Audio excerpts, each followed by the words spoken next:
Now we connect the components together. We see a simple transmitter and receiver architecture.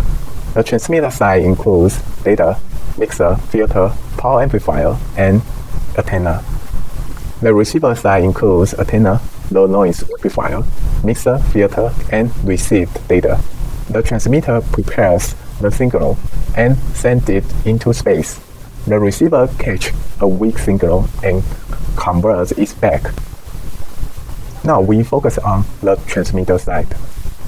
The message signal is Vtx times cosine omega txt. The LO signal is VLO times cosine omega LOT. The mixer multiplies length because of the cosine multiplication identity. The output contains omega LO plus omega Tx and omega LO minus omega Tx. Then the filter selects the wanted frequencies. In this example, we keep the upper frequency, omega LO plus omega Tx. After that, the power amplifier increases the signal level before transmission.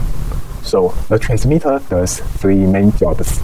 First, it moves the signal to RF. Second, it removes unwanted frequency components. Third, it makes the signal strong enough to transmit. Now we are on the receiver side. Note that we use the same LO frequency as transmitter side. The received RF signal is very weak. First, the LNA amplifies it.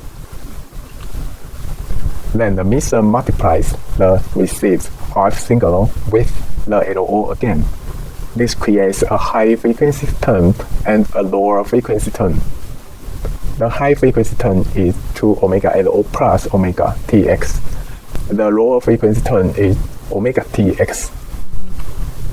Then the filter removes the high frequency turn and keeps the useful lower frequency signal. So the receiver brings the signal back down from RF to a usable frequency. Finally, slide here reminds us that the real RF systems are not ideal.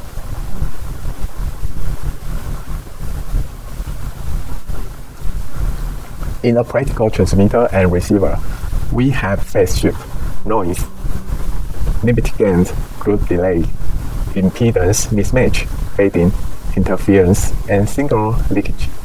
Phase shift matters because RF signals are waves. Noise matters because received signal may be extremely weak. Limited gain matters because amplifiers can saturate. Group delay matters because wideband signals can be distorted. Impedance mismatch matters because part of the signal can reflect back.